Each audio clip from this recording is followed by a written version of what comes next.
Hello students, very good evening. Audio video clear है जी? देखिए,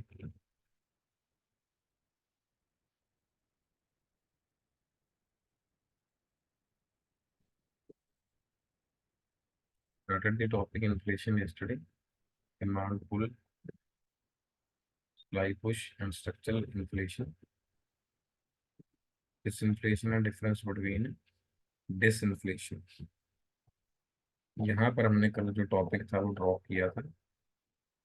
सो deflation and disinflation, price of goods and services for, जिसकी हम कहते हैं कि डेफिनेटली डिमांड कम हो गई है, ओवरऑल जो प्राइसेस है वो कम हो गई हैं, तो इसलिए प्राइस गिरेगी।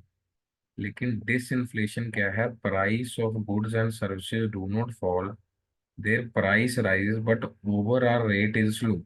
मतलब जैसे 1 रुपए की बात हमने करी थी, कभी 2 रुपए की बात करी थी। इस तरीके के छोटे छोटे छोटे स्टेप्स के अंदर क्या होगा, चीजें इंक्रीज होंगी।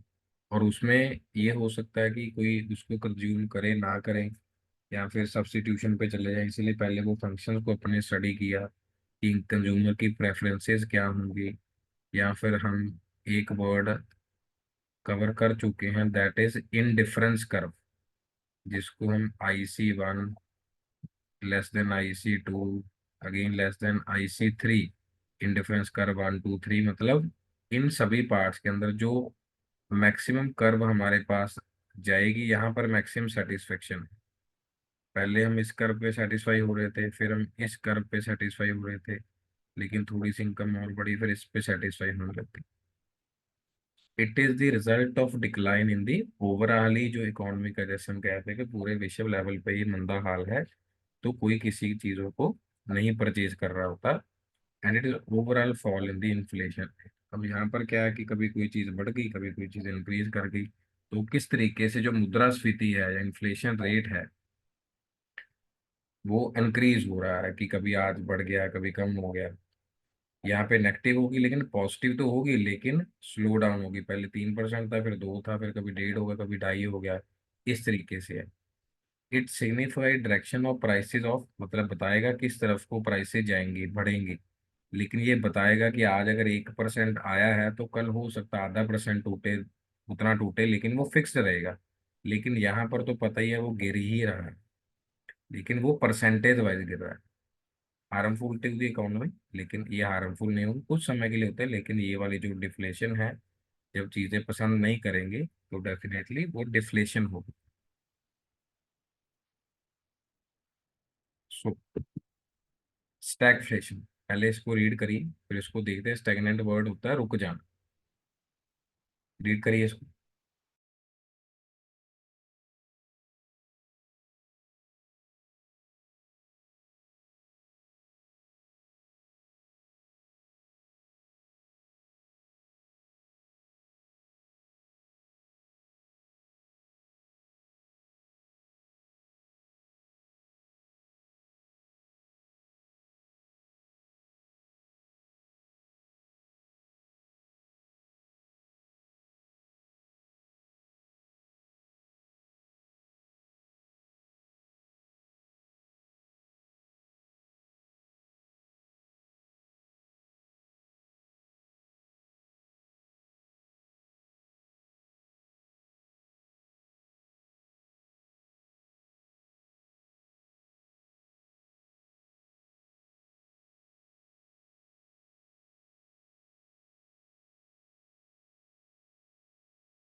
सो आपने रीड कर लिया होगा dear students. So when the inflation rate is very high, और we can say high, the economic growth of rate slow down, और जो अनएम्प्लॉयमेंट होगी वो क्या होगी, हाई होगी। Stagflation is the high inflation, high unemployment and stagnant growth. हाँ जी, आप में से किसी ने फिलिप्स कर्व के बारे में सुना है?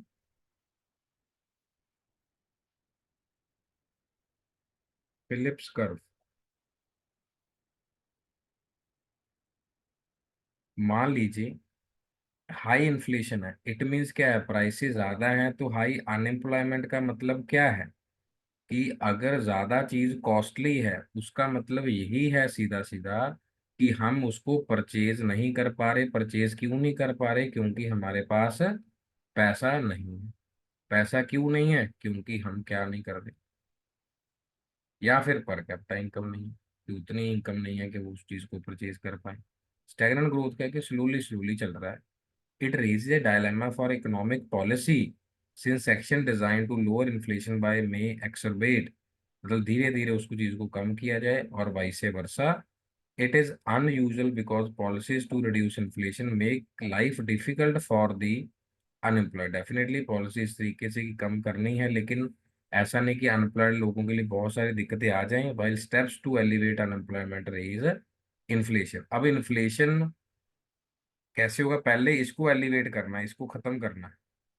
तो ये पॉइंट हमारे पास नजर आ रहे हैं इन्फ्लेशन के regarding. Stagflation lead to emergence of misery index, मतलब डेफिनेटली माइजरी ही है कि अगर बहुत ज्यादा इन्फ्लेशन होगी, बहुत ज्यादा, तो आप देखिए वो डायरेक्ट इम्पैक्ट किसके ऊपर पड़ेगा? High employment. उनको पता ही है कि वो चीजें आएंगी नहीं, और ग्रोथ बिल्कुल धीमे धीमे धीमे, जैसे हम स्टैग्नेटेड वाटर कहते हैं कि उसमें से, खड़े पानी में से स्मेल आने लगती है, तो दैट वाज स्टैग्नेशन वर्ड। तो यहीं से आ गया वर्ड हमारे लिए stagflation. Now रीफ्लेशन। Reflation is a fiscal or monetary policy enacted after a period of economic slowdown or contraction. Here goal is to expand output. Output expand कैसे होगी? Definitely हम क्या करेंगे? Stimulate करेंगे स्पेंडिंग को। आपने देखा होगा आसपास इलेक्ट्रिक व्हीकल्स घूम रहे हैं। इलेक्ट्रिक व्हीकल्स को लोन दिया गया सेल्फ हेल्प ग्रुप की तरफ से, SHG। और बैंक्स क्या कर रहे हैं? बुला बुला के लोन दे रहे हैं, बुला बुला के लोन दे रहे हैं। गुजरात टाइटन का एक स्पॉन्सर है अपरी करके लोन्स है, वो बुला के लोन्स देते हैं। मतलब आप देख सकते हैं गुजरात टाइटन की, अगर आप जर्सी पे देखेंगे तो वो क्या कर रहे हैं? बुला के लोन दे रहे हैं। And curve the effect of deflation, की अगर स्टिमुलेट स्पेंडिंग कैसे होगी? कि जब मार्केट के अंदर पैसा होगा, पैसा कैसे होगा? सब लोग उसी तरीके से, वो सर्कुलेशन तभी जाएगी अगर स्टिमुलेशन हो गया। वो स्टिमुलेशन मैं आपको बता ही चुका हूँ कि हम क्या करेंगे, स्टिमुलेशन कहाँ से लेंगे? या तो पास सेविंग से लेंगे या फिर बोरो करेंगे। बोरो कैसे करेंगे? अगर जो रेट ऑफ इंटरेस्ट होगा कम। The term reflation also used to describe the first phase of economic recovery after a period of contraction, की अगर जो कर्व थी हमारी वो बहुत ही नीचे की तरफ चलेगी, लेकिन धीरे धीरे क्या होगा? डिमांड सप्लाई क्या हो जाएगी? बढ़ जाएगी। अब आप बताइए, एलपीजी की सप्लाई कह लो या एलपीजी की नीड बताइए, है या नहीं है अभी फिलहाल, right now?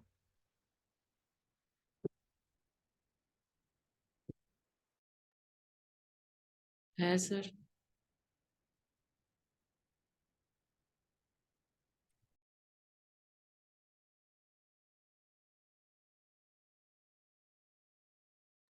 Yes students, I am asking something. हाँ जी सर, एलपीजी की गैस की जरूरत है। हाँ जी, लेकिन जितनी इसकी विंटर के समय पे जरूरत होती है उतनी क्या आज है समर में? No sir. मैं आपको बताता हूँ, जैसे शॉर्टेज होती है विंटर्स के अंदर बहुत सारे लोगों के लिए कुकिंग्स में, ज्यादा इस चीज का क्या होता है जी? कंजम्पशन होता है। क्या होता है? ज्यादा कंजम्पशन होता है इसका।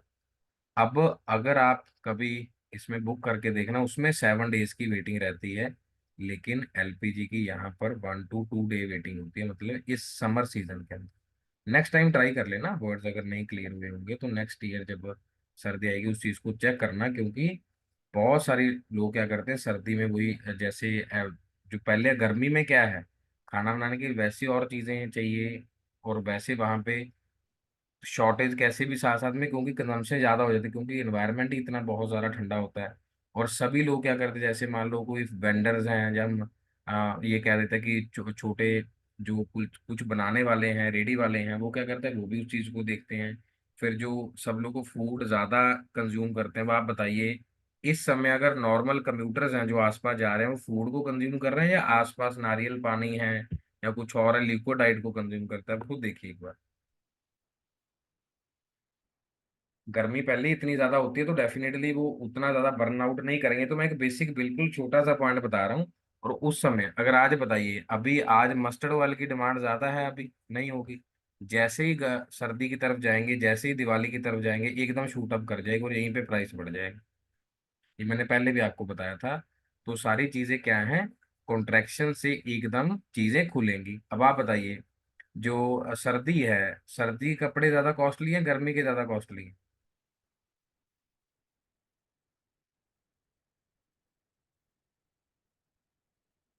Yes, obviously. विंटर, विंटर के साथ। विंटर।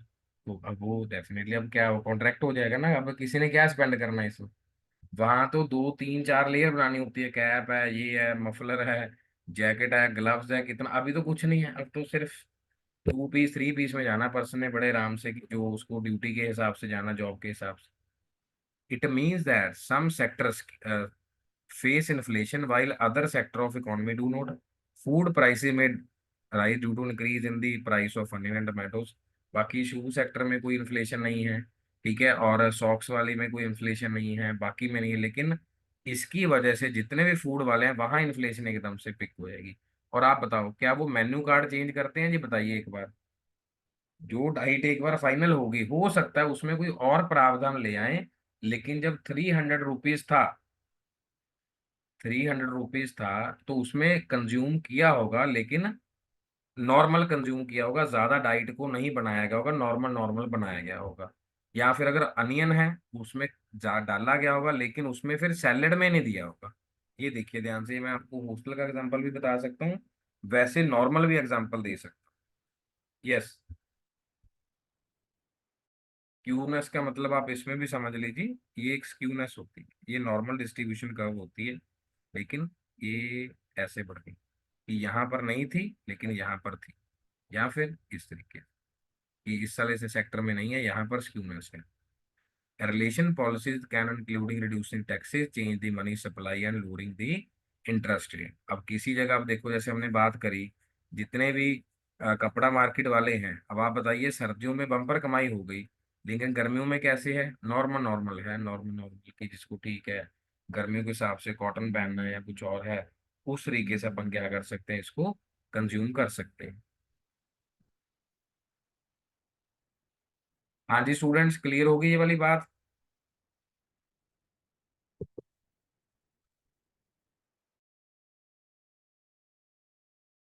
हाँ जी सर। हाँ जी, रीड करिए जी इसको।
हाँ जी, बिल्कुल जी, चलिए। फिर उसका आपका मैंने आपसे पूछा था, शायद आप सब नदारत थे उस समय। Which provide the relationship between the inflation and unemployment? There is inverse relationship between the inflation and unemployment. Inflation is one by unemployment. अगर अनएम्प्लॉयमेंट ज्यादा हो, हाँ जी स्टूडेंट्स, अगर अनएम्प्लॉयमेंट ज्यादा होगी, तो बताइए जी, अगर अनएम्प्लॉयमेंट ज्यादा होगी, इसकी वैल्यू ज्यादा होगी, तो इन्फ्लेशन क्या होगी?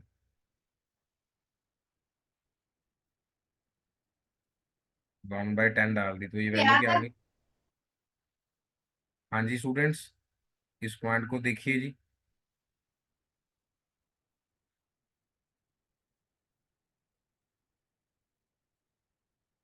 1/10 तो यहाँ पर 0.1 आएगी, अगर वही अनएम्प्लॉयमेंट की वैल्यू 1.2 ही, 1/2, 0.05, ठीक है जी, 0.5।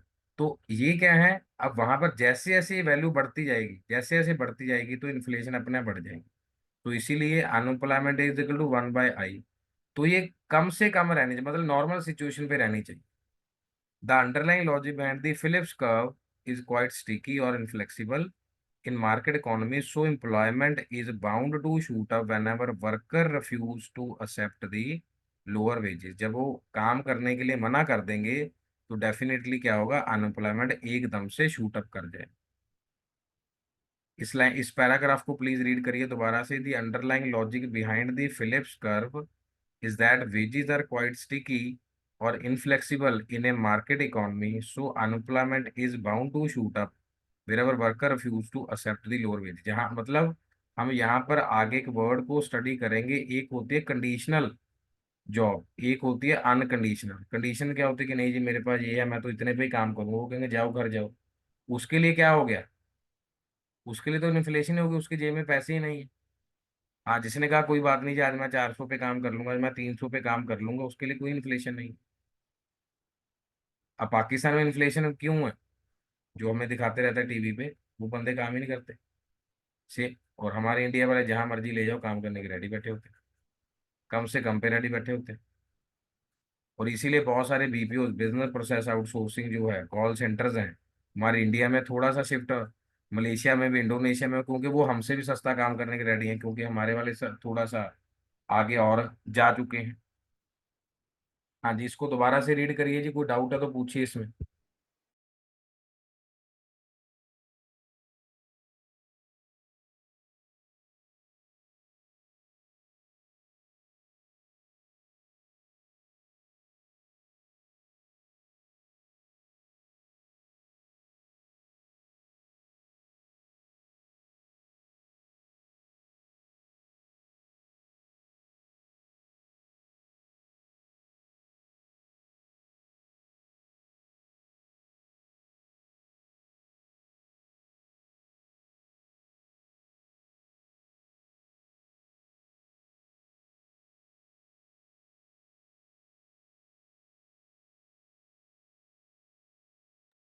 सर इसका क्वेश्चन कैसे आ सकता है, वो वैल्यू वाला? कराऊंगा क्वेश्चन भी आपको, टॉपिक खत्म होने वाला ही है ये वाला, बस कमिंग 2-3 डेज में। हाँ जी, इसको रीड करिए, जीडीपी डिफलेट।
हाँ जी, क्वेश्चन देखिए जी। गगन जी ने बोला क्वेश्चन कैसा होगा। हाँ जी देखिए, in addition to limited availability of resources, what is the other reason which compels every economy to decide on how to use it as a resources। ये स्टूडेंट्स देखिए जी, क्वेश्चन को रीड करिए और समझिए इसको।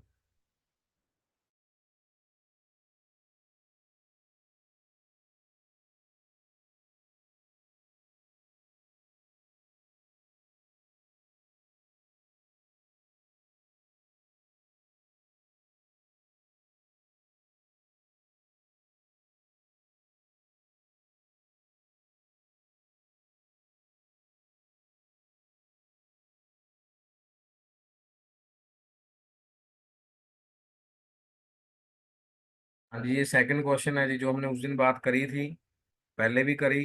Reduction is value of currency, dilution of share in the organization, restriction on trade by taxes, rise in the general price level। हाँ जी, disinvestment, inflation, devaluation, tariff barrier. हाँ जी, सारी चीजें इकट्ठी हो गई जी। फर्स्ट क्वेश्चन ये था हमारे पास, in addition to limited availability of resources, what is the other reason which compels every economy to decide on how to use the resources. उसी रिसोर्स को यूज किया जाएगा जिसकी कॉम्पिटिटिव यूजेज होंगी, जो मैंने अभी आपको ये वाला पॉइंट बताया है। ऑल दो आंसर यहीं पे मार्क्ड है, जो मैंने आपको क्वेश्चन दिया है स्लाइड में से ही। तो डू, जिसमें कॉम्पिटिटिव यूजेस होंगे उसके ऊपर काम करेंगे। अब आप देखिए, हमारे पास कॉम्पिटिटिव भी कोल है, किसी को सोलर यूज करने अभी दिया नहीं गया, खुद ही अभी कंपनीज कह रही हैं कि छत पे लगवा लो, ये है वो है। अभी भी हम पेट्रोल और डीजल के ऊपर काम कर रहे हैं, किसी को नहीं कहा कि हाइड्रोजन गाड़ी परचेज कर लो। कौन परचेज कर रहा है बताइए जरा? कोई भी नहीं परचेज कर रहा। अभी भी बजाज वालों से, हीरो वालों से, टीवीएस वालों से पूछ के आइए, होंडा वालों से, टीवीएस जुपिटर वालों से, वो कहते हैं धड़ाधड़ टू व्हीलर सेल हो रहा है। क्यों सेल हो रहा है? लोगों को ट्रस्ट ही नहीं है, क्योंकि बहुत रेयर चांस है, 1000 में से एक आधा देखा होगा कि, मतलब ये भी मैं ज्यादा ही कह रहा हूँ, 10,000 में से एक आधा होगा कि बाइक चलते चलते फट गया। लेकिन बैटरी वाली के साथ अभी टेक्नोलॉजी प्रॉपर डेवलप नहीं हुई, क्योंकि काफी सारे इंसिडेंट वहां पर हो चुके हैं, और उसमें उतनी बैगेज भी नहीं है, और उसके उतना वेट भी नहीं, और वेरी लाइट एंड ऑल। बाकी धीरे धीरे, और हमारा भारत महान है, लेकिन जहाँ पे राज्य सरकारें हैं वहाँ पे रोड्स आप देख सकते हैं, उसके लिए चीजें बनी नहीं है। जहाँ पे कॉम्पिटिटिव एज होगा उसको यूज किया जाएगा।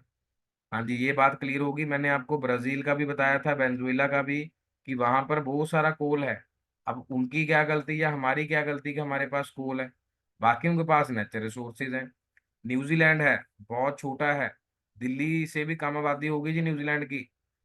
अगर आप करंट अफेयर जानते हैं तो वहां पर भेड़ बकरियां ज्यादा हैं, इंसान कम है। मतलब स्टार्टिंग से, चलो अभी तो इंडिया वाले पढ़ने चले गए वहां पे, तो कॉम्पिटिटिव यूज होंगी। वहां पर जियो थर्मल एनर्जी है, उनकी धरती में से बहुत सारा नीचे गर्म पानी और बहुत सारी भाप निकलती है, उसको वो यूज करते हैं।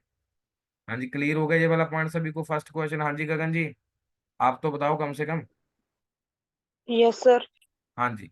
हाँ जी उस सर। हाँ, उसके बाद ये वाला क्वेश्चन देखिए, कि वैल्यू की करेंसी गिर गई है जी, शेयर हमारे कम हो गया, यहीं से सीधा वहां जंप हो जाएगा, asset based securitisation, mortgage based securitisation. फिर आप कहोगे सर वो वैल्यू क्यों कम हो गया, सर ये वाली वैल्यू क्यों ले ली गई, डीवैल्यूएशन कैसे हो गया सर फर्म का, यहीं से सीधा फाइनेंस पे जंप हो जाएगा। इन्फ्लेशन है, डिसइन्वेस्टमेंट है, और एक आधा क्वेश्चन रहता ही है टैरिफ नॉन टैरिफ का। ये पॉइंट्स कैसे आप एक कंपनी के लिए बेनिफिट डालेंगे, फिर वहीं से अकाउंटिंग स्टैंडर्ड सेट हो जाते हैं। ऑप्शन देखिए इसका क्या आएगा।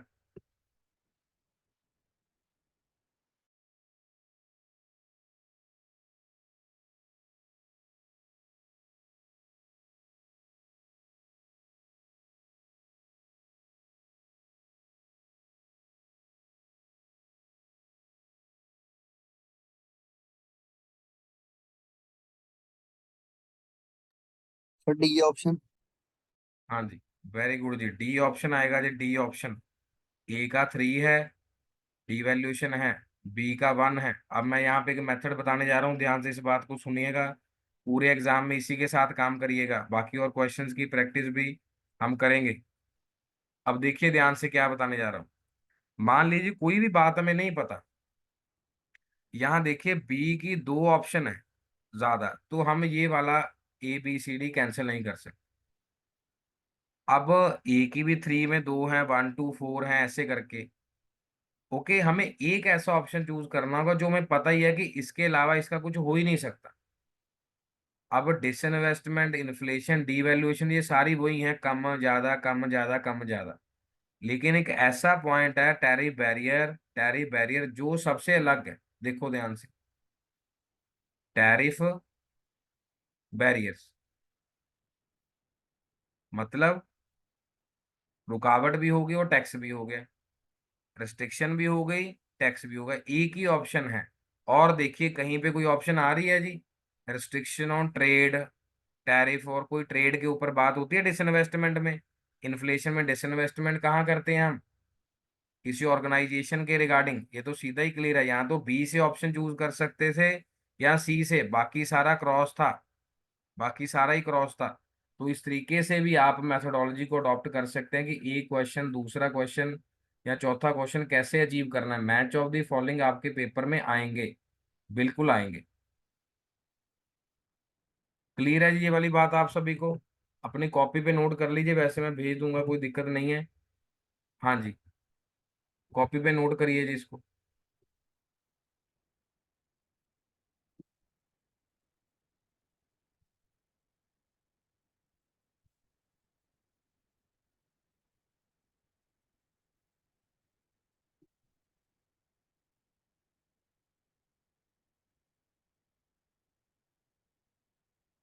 यस, कर लिया जी नोट सभी ने। अब एक पॉइंट और देखिए जरा, एक पॉइंट और समझा रहा हूँ आपको मैं, इस बात पे ध्यान से देखिए जरा। हाँ जी, ये नजर आ रही है जी आपको, इकोनॉमिक सिस्टम नजर आ रहा है जी? यहीं से जीडीपी डिफ्लेशन वगैरह आपको क्लियर होगा। ये देखिए, ये पॉइंट क्लियर हो रहा है, पहले देखिए एक बार, दिख रहा है? ये पूरी स्लाइड दिख रही है? चलो दिख रही है, मैंने यस देख सर। लिया। अब यस जो सर। हमारा पूरा इंडिया का सिस्टम है, ये एग्जाम का पार्ट है। अब इसमें अगर ध्यान से देखेंगे, सेंट्रल प्रॉब्लम है जी हमारी इकोनॉमी को। हमारा देश पहले ये डिसाइड करेगा व्हाट टू प्रोड्यूस, कि क्या प्रोड्यूस किया जाना चाहिए। बताइए जी, जो फैक्ट्रीज हैं क्या वो सोलर के रिगार्डिंग रन हो रही हैं या फिर स्टील के रिगार्डिंग रन हो रही है? पहले इसके रिगार्डिंग रन हो रही है, फिर उसके बाद यहाँ पे related to selection of goods to be produce, कौन से गुड्स को प्रोड्यूस किया जाना चाहिए। पीपीई किट को प्रोड्यूस किए करके हम बहुत ज़्यादा पैसा कमा रहे हैं, ठीक है। अकॉर्डिंग टू मार्केट, मार्केट का एनालिसिस होना चाहिए। अभी आप बताइए, गर्मी चल रही है, फैक्ट्री वाले दूसरा कपड़ा लेके क्या करेंगे? फ्री हैं, नॉर्मल कपड़ा बना रहे हैं। या फिर अभी फेस्टिवल सीजन भी बहुत दूर है, सब फैक्ट्रियां फ्री हैं जी, लेबर नहीं है, सब फ्री। फेस्टिवल तक ही देखना। अभी देखना, मैं वही बात कह रहा हूँ, जो मार्केट में कैश है, मार्केट में, मैं ये नहीं कह रहा कि आपके पास पैसे की कमी है या किसी और के पास। आप डेफिनेटली मई जून में देखना, छुट्टियां हैं, सब हैं, कैश ज्यादा डिस्पेंस होगा हमारी जेब से, जेब से ज्यादा। मतलब इस तरीके का सर्कुलेशन बनाया गया है कि सबसे ज्यादा कैश खर्चा जाएगा इन 2-3 महीनों के अंदर। आप देखिए, अप्रैल एक ऐसा सिस्टम है, अप्रैल जब सारे स्कूल शुरू होते हैं, सबसे ज्यादा पैसा निकलता है कि नहीं निकलता जी? मतलब मोस्ट ऑफ द, अगर 12 महीनों में से आप अगर अपना कैलकुलेशन करें या अपने पेरेंट्स से भी कैलकुलेशन करवाएं, तो सबसे ज्यादा पैसा वो इन्हीं सब 3-4 महीनों में निकलता है, as per the consumer demand. क्योंकि इसमें डिमांड, फूड एंड ऑल, बहुत सारी चीजें, क्योंकि कंपनी को बहुत सारी चीजें देखनी होती हैं। वहां पर तो बहुत सारी बेवरेजेस बांट देते हैं, लेकिन यहाँ पर तो सिर्फ पानी से ही काम चलना है। As per the consumer need. Now, how to produce, कौन सी टेक्निक के साथ प्रोड्यूस किया जाना चाहिए? क्या लेबर से काम लेना है या कैपिटल से काम लेना है? दोबारा से इस पॉइंट को स्टडी करिए। लेबर से काम लिया जा रहा है अभी, के लेबर रेस्ट पे है? रेस्ट पे है जी। जून में आएगी लेबर दोबारा, जून में, मतलब जब ये राइस का काम शुरू करेंगे। अभी सब घर पे हैं अपने, सभी घर पे हैं, सब छुट्टियां मनाने गए हुए हैं, वही पैसा खर्च हो रहा है। बहुत सारी जगह पे शादियां हैं। मैं आपको नॉर्मल एग्जांपल बताता हूँ, पंजाब यूनिवर्सिटी के अंदर मोर देन 2000 गार्डनर्स हैं टोटल, अलग अलग डिपार्टमेंट में जो जॉब करते हैं, पूरे डिपार्टमेंट वाइज। 2000 में से 700 छुट्टी पे हैं, जो अलग अलग प्राइवेट भी काम करते हैं, again with the labour and all. क्योंकि यहाँ पर लेबर नहीं है, तो किससे काम करवाया जा रहा है? कैपिटल से। किसी भी जगह जाइए, मैंने उस दिन भी बताया था कि गर्मियों में गार्डनर की डिमांड ज्यादा होगी, क्योंकि सर्दियों में वो चाहिए नहीं। How to produce, capital intensive, कि क्या पैसा लेके चीज चला सकते हैं? बिल्कुल चला सकते हैं। Use of more capital than the labour, पैसा ज्यादा फेंक रहे हैं अपन, तो कोई बात नहीं, ठीक है जी, पैसे से इन दो बंदों से काम करा लो, कोई नहीं, अच्छा काम चाहिए हमें, ज्यादा नहीं चाहिए। अभी देख लो, बहुत सारी जगह पर ले ऑफ चल रहा है, क्यों चल रहा है? कैपिटल, पैसा, लेबर चाहिए। हाँ, जब लेबर चाहिए होगी, वो कहेंगे भाई इतने पे आना, आ जाओ, फिर बंदा मजबूर होता है कि 2 महीने फ्री रह ले। हमने क्या किया जी, पास्ट सेविंग खत्म कर ली है। हमने उधार भी लेना, वो चुकता कराना है। देखना लेबर ही लेबर, लोग ही लोग घूम रहे होंगे उसमें। आप चेक कर लीजिए अपने आसपास, कितनी लेबर आपके आसपास है, काम कर रही है नहीं कर रही। क्योंकि सब जगह फसल का सीजन होता है, क्रॉप पैटर्न होती है, सब लोग अपने घर गए होते हैं। यस, बताइए जी। What to produce, how to produce, clear हो गया जी।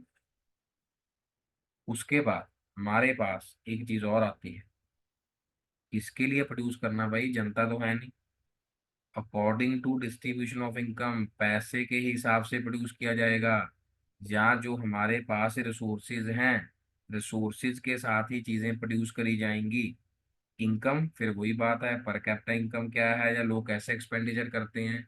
आपको याद होगा हमने बाटा शूज का एग्जांपल लिया था, याद है। बाटा शूज का एग्जांपल लेके बताया था कि एक शोरूम लुधियाना में ग्रैंड वॉक मॉल में है, एक शोरूम 22 सेक्टर चंडीगढ़ में है, एक 19 सेक्टर की मार्केट में है। यहाँ पर लोगों की इनकम के हिसाब से शूज पड़े हैं। 22 सेक्टर में इसमें ज्यादा कॉस्टली पड़े हैं, लुधियाना के मॉल में इससे ज्यादा कॉस्टली। अगर मैं इलांटे मॉल की बात करूं, सबसे ज्यादा कॉस्टली। डिस्ट्रीब्यूशन ऑफ इनकम, कैसे इनकम डिस्ट्रीब्यूट है, और जो रिसोर्सेज हैं कैसे अवेलेबल हैं सभी को। अब सबसे ज्यादा कैब कहाँ चल रही है, cab Bangalore, IT city, NCR. पूछना किसी से कि जो भी शहर है, मान लो नॉर्मल सा ले लो, चलो ऐसे ले लेते हैं हम। पहले पंजाब ले लेते हैं, बठिंडा। चलो एक और ले लेते हैं, फिरोजपुर। एक है जलालाबाद, ये बॉर्डर एरिया है दोनों। ठीक है। एक तरन तारण ले लो, तरन तारण। ठीक है, ये चार ले लो। जिनको नहीं पता होगा भूल जाना है चारों। हरियाणा में चलते हैं, अच्छा रेवाड़ी में, रेवाड़ी में, हिसार में, चलो झज्जर चलते हैं, झज्जर। रोहतक तो फिर भी ठीक है, झज्जर चलते हैं। जींद में चलते हैं, हाँ जी। कैब ज्यादा चल रही है जिसमें। चलो गुरुग्राम चलते हैं जी, हरियाणा में चल रही है कैब। अब देखो किस में ज्यादा चल रही है।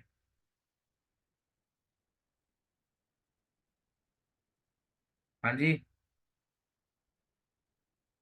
According to availability of resources, clear है किसी को। हाँ जी सर, क्लियर। एग्जाम्पल समझ आ गई सिटी वाइज। मान लो गुजरात है, हम वहाँ कच्छ यस सर। जाके क्या करेंगे, बॉम्बे की बात है। अलग अलग सिटीज हैं जो ज्यादा डेवलप्ड हैं। अब छत्तीसगढ़ में वो बांसीवाड़ा है, भीलवाड़ा, जहाँ पे नक्सली है, वहाँ आसपास एरिया में क्या करेंगे, रिसोर्सेज के हिसाब से चीजें डेवलप होती हैं। रिसो सेम विद बद्दी। अब हिमाचल में अलग अलग जगह पे टैक्सी, पता ही है। अब आप 27 अप्रैल है, पता ही है, देखो मैंने अभी स्पेंडिंग की बात करी। सबसे ज्यादा खर्चा होगा, अब आपको पता है कि ये सब लोग घूमने जाएंगे मसूरी, नैनीताल और ठंडी जगह पे और सब जगह पे।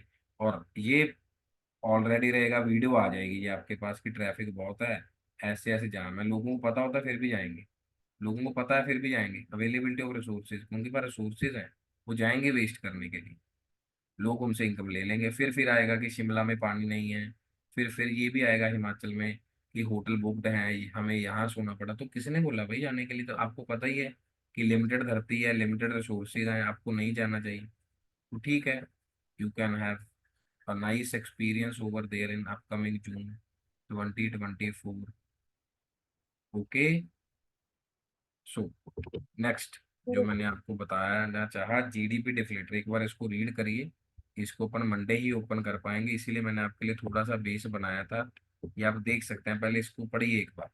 जनरल प्राइस है, क्या बता रहा है क्या नहीं बता रहा है, please have a look.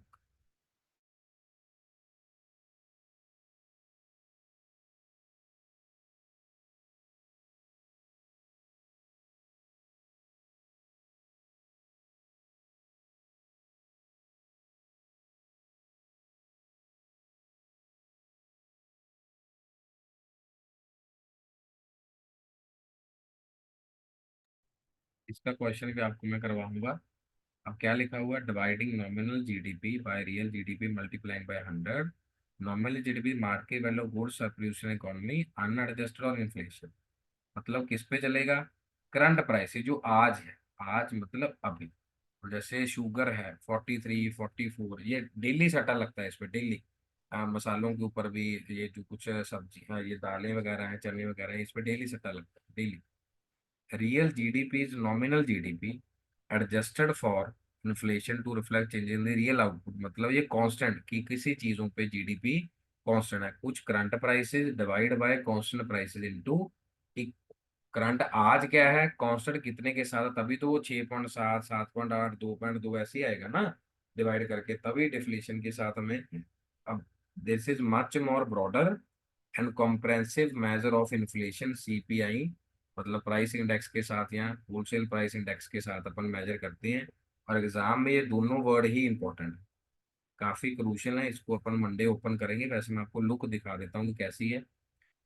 It reflects all the domestic produced goods and services in the economy, whereas CPI developed based on the limited basket of goods and services, thereby not representing the entire economy। क्योंकि सभी के लिए अलग अलग indexes होते हैं। अगर अपन देखते हैं इस तरीके से, देखिए ये आगे, ये बाद में करेंगे, अभी मतलब उसी दिन करेंगे, पहले देख लीजिए। होलसेल प्राइस इंडेक्स है, WPI है, ये CPI, कि होलसेल में भाव क्या है। अच्छा, इलायची पूछना चाहूंगा जी, इलायची का भाव पता है जी आपको? वैसे पूछा।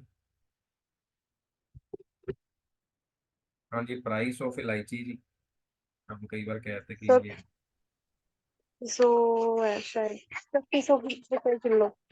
हाँ जी, प्राइस ऑफ इलायची।